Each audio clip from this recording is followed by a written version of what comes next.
Howdy, this is Mackenzie Franklin from SideGame LLC here in Colorado Springs, Colorado. Today we're going to be organizing Endless Winter Paleo Americans, designed by Kordonskiy and published by Fantasia Games. This is a fully sleeved, fully expanded edition of the game with no lid lift that's organized to get gameplay started as soon as possible, as well as to facilitate using all of the different expansion modules. If you haven't subscribed to the channel already, please make sure that you do. It is the best way to help us grow, and for those of you already subscribed, thank you so much for the continuous support. Let's get started organizing Endless Winter Paleo Americans. Before we begin, I want to quickly mention the playmats for the game. We store our playmats in one of these architect tubes. I really like the way that they're adjustable here. You can size them to the height and width of your playmats, and then you simply unscrew the lid like so, and then you're going to be able to hold your two playmats inside. I really like the way that these fit super nicely, keep things nice and protected with a nice hard outer shell, and then the lids here also can unscrew, so that way you can affix the art for the game so you can see what game it is for at a distance. So if you have a lot of these, it's really helpful to easily identify your games. So I really recommend these architect tubes. For links to anything that I talk about in this video, please take a look in the description of the video. With all that out of the way, let's lift off the lid, and inside you'll see that we have all of the rulebooks on top. Starting off with our main game rulebook, and then we get to all of our expansion rulebooks of various sizes here, from cave paintings to the rivers and rafts, as well as your smaller Mammoth expansion rulebook. And don't forget, you also have your Ancestors expansion. There are some modules that come with rules on cards. We've actually just stored those with those cards instead of here. Next up, we have our organizer tray sheet. This is going to give you some detailed information on where the publisher recommends that you put all of your components in the box. You can definitely use this in supplement to this video to help organize your copy of the game. And our last paper component here is the Endless Winter Solo Mode rulebook. This brings us to the next section that I want to talk about, these foam pads. When you originally get the game, they'll be inside of the box here, and you'll tear them so that they can actually fit onto this left and right side. You're actually going to have two of these foam blocks that are going to fit on this right side. Now, it's up to you if you actually want to use them. The main reason that you're going to use these is so that your box does not move around while it's in storage. This is particularly useful if you're storing your things vertically so that nothing moves around and shifts, particularly the expansion content, as you'll see soon. So these are great little tools if you'd like to use them, but if you're mainly storing your box horizontally, you don't actually need them. So we'll put those to the side for now. Underneath our foam blocks, you'll see that we have two distinct sides. This right side is going to have all of your player components, as well as all of your expansion content, and the left side is going to have all of your boards, and then basically the rest of the core game, every game content. Let's start off with the player trays here. I'm only going to go through one of the player trays, as they are all four identical, just for the specific colors. Let's lift off the lid here, and inside you'll see that we have all of your different monolith tiles. You'll have each player with two of these monolith tokens that are neutral, and then the rest for that player color. And then you'll have the three camps here, and these nice little rounded pieces, and they're all three going to fit in this bottom section here. Our next section of the player components is this main section, which is covered by all of your starting cards. So these starting cards include your burial cap card, which you can see with this symbol in the bottom right, and it's for this specific color in this upper left here. It also has a reference for how it works for endgame scoring. This is where you're going to put the majority of your cold cards. You also have your main deck of cards with 5 starting tribesmen, 1 starting tribeswoman, 1 brave, as well as your starting altars card. You'll make sure that this is similar for the rest of the colors. Now's a good time to talk about the standard European sized card sleeves that we use for these main size of cards here. We actually use the Gamegenic matte version, but I'll leave a link in the description below where you can find sleeves for your copy of the game. Next up, you'll have all of the pieces for each different player, including all of your tribe figures, your base for your chief figure. You'll also have your tribe marker, as well as your scoring marker and resource markers. In addition, you'll have your expansion river marker, your 5 camp markers, your 2 idle markers, and then you'll have, if you got the resin upgrade kit, 2 replacements for those idle markers. You can use these in order to retain the shape, so that way teaching and looking at the different cards makes a bit more sense, or for a bit more table presence, you can use those resin markers. All of those components just go into that main section with all of your starting guards on top like so. The remainder of your player resources are all going to be stored the exact same way, so we'll do the same thing for yellow and red and green and put them to the side. With all of the player components taken account for, let's take a look at your starting player boards. And you'll go ahead and give one of these to each player. It doesn't matter who gets which board. Underneath the player boards, you'll have all of your cave painting boards. And these are actually double-sided with 2 supports here in order so that they'll be at a bit of an angle, as you can see. So you'll have one of these to each player if you're deciding to use that expansion. We'll move these to the side and then move on to our next piece.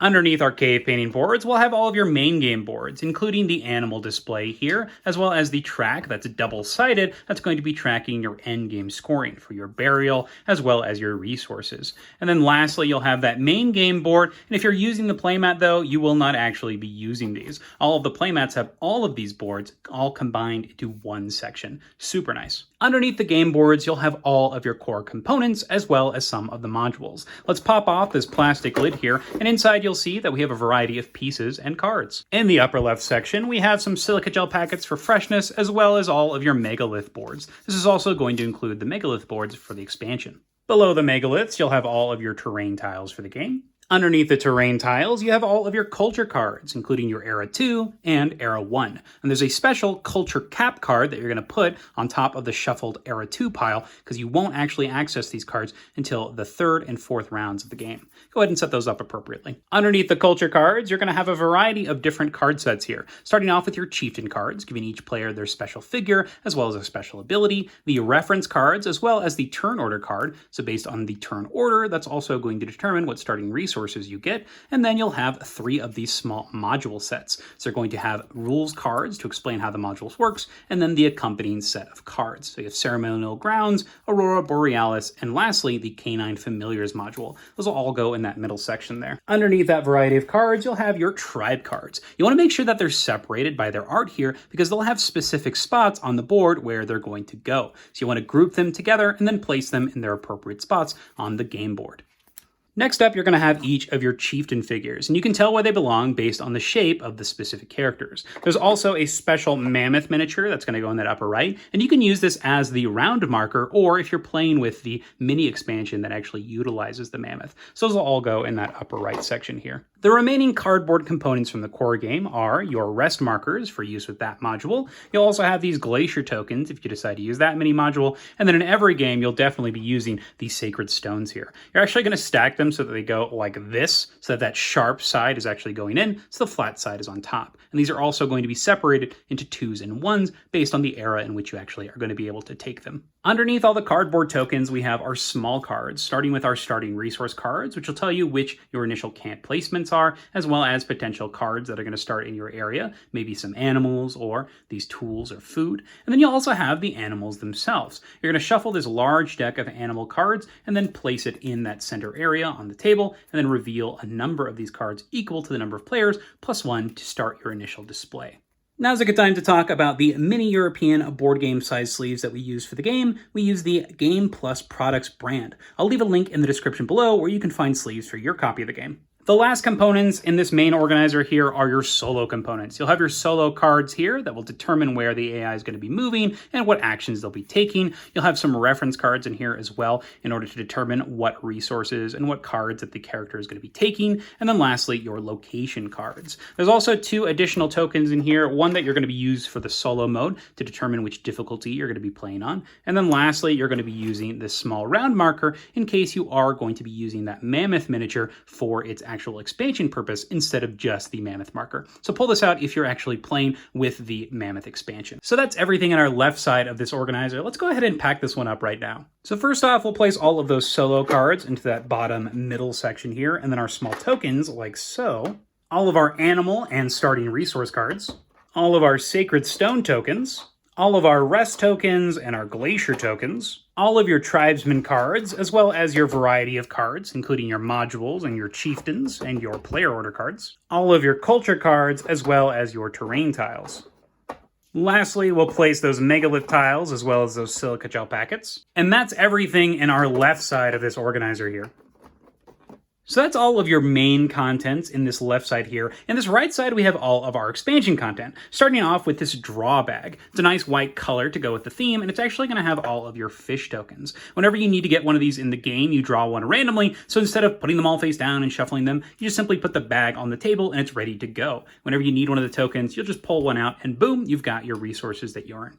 We use the BGG microfiber bags here. I really like the way that they feel. They've got a great big opening for your hand, and I'll leave a link in the description below where you can find some of the BGG bags, or I'll leave some alternatives as well. Next up, we have the Cave Painting Action tile. This is going to be used if you're playing with the Cave Painted expansion. It's a new space where you can send your workers. And then in our Rivers and Rafts expansion, you have all of your river tiles as well as your edge delta tiles here. So you'll be using these in conjunction with your pieces from the main game. You've got another silica gel packet in here for freshness, and then we'll also lift the lid off of this expansions box and see what's inside. First off, for that Rivers and Rafts expansion, we have all of your starting base tiles. If you find yourself using the expansion quite a bit, you can actually put these in with the player components, otherwise you're going to put them in here. And then after that, you have all of your landmark pieces. So these are going to be specific spaces that you can visit in that expansion, but then you'll also have tucked away under here your monolith tile as well. So those are the 5 different landmarks for the game. To the left of all of the landmarks, we've got a lot of your small cards, including some of the mini expansions with our Nut and Squirrel, which is fantastic, and the Yeti, but we also have complete full sets of these colored animal cards that you can use to replace your animals in the core game. This is going to change up the dynamic of the game because it's going to replace that endgame scoring with Eclipse abilities, giving you more resources. And I really like the way the game is modular, where you can swap out these cards as you see fit, and whatever cards you're using, you can leave in this main organizer, and whatever cards you're not using, you can just leave inside of here. On the top left, you're going to have a lot of those replacement cards from the Ancestors expansion. These are going to give you, just like the animals, more different characters that you can pick and put inside of your game. Just like them, they're going to change up the way it works because they give you additional actions that you can complete during the game in order to change up your strategies and your game experience. Just like the original Tribesman card, you're going to want to make sure that these are separated by their type. Do not shuffle these. Underneath the Tribesmen, you'll have some additional expansion tokens, an additional rest token, additional glacier token, and additional tokens for those sacred stones if you're deciding to use those expansions. Now, normally underneath these cards, there were also the fish tokens, but another reason we took them out is if you weren't actually using some of the expansion stuff, the fish tokens were at the bottom here, so you actually had to go fish them out. So another terrible reason to keep them on the bottom there. So put the fish tokens in a bag. It's going to be better in the long run for pretty much everything. But if you're deciding to play with these expansions, you can add them in as you see fit. In this middle section, you'll have some more chieftains that you can swap out with your main game chieftains, as well as some more of the culture cards and Era 2 culture cards. And lastly, you'll have some animals that are going to be specific for the cave painting expansion, as well as the rivers and raft expansion. So use those when you're playing those appropriate expansions, but you can always swap out these culture and chieftain cards as you see fit. In our penultimate section here, we have your landmark cards that are going to be tied to those specific landmarks here, and then another set of tribesman cards, specifically the warrior cards. And in our final section, we have some more cards that are all going to be about the cave painting, including some culture cards, as well as some more tribes cards. And the last components to mention are our dry erase markers for use with that cave painting expansion. You'll put them on the side here, and if you play with the expansion, you'll just lift this out and then be able to take out as many as you need. Let's remove the rest of those markers, and that is it. That is everything inside of the box. Let's go ahead and pack it up. Let's start off by putting our expansion box back inside. We'll put all of our cave painting specific cards, as well as our warrior tribes and our landmark cards in this right side. We'll place our replacement chieftains, as well as those expansion-specific animal cards in this middle section here. We'll place all of our additional expansion tokens in this bottom section like so. Next, our additional Ancestor tribes cards. Those are going to go in that left side. We've got all of our replacement animal cards and promo animal cards in that bottom left. All of our landmarks with the monolith on the bottom like so, and then we'll place all of the landmarks on top. And lastly, our starting base tokens. We'll place the lid on the expansion contents like so. We'll place all of our player components in that bottom right section. All of our dry erase markers will go into that crevice here. We'll make sure to put a silica gel packet in here for freshness, our delta tiles, our river tiles, and then of course our cave painting expansion tile. Lastly, we'll place our bag of fish on this right side too. We'll then take all of your boards for the game, and we'll cover those with your cave painting expansion boards. And on top of that, our player boards. If you'd like to, you can use those foam pieces to keep everything snug and place them into their appropriate spots.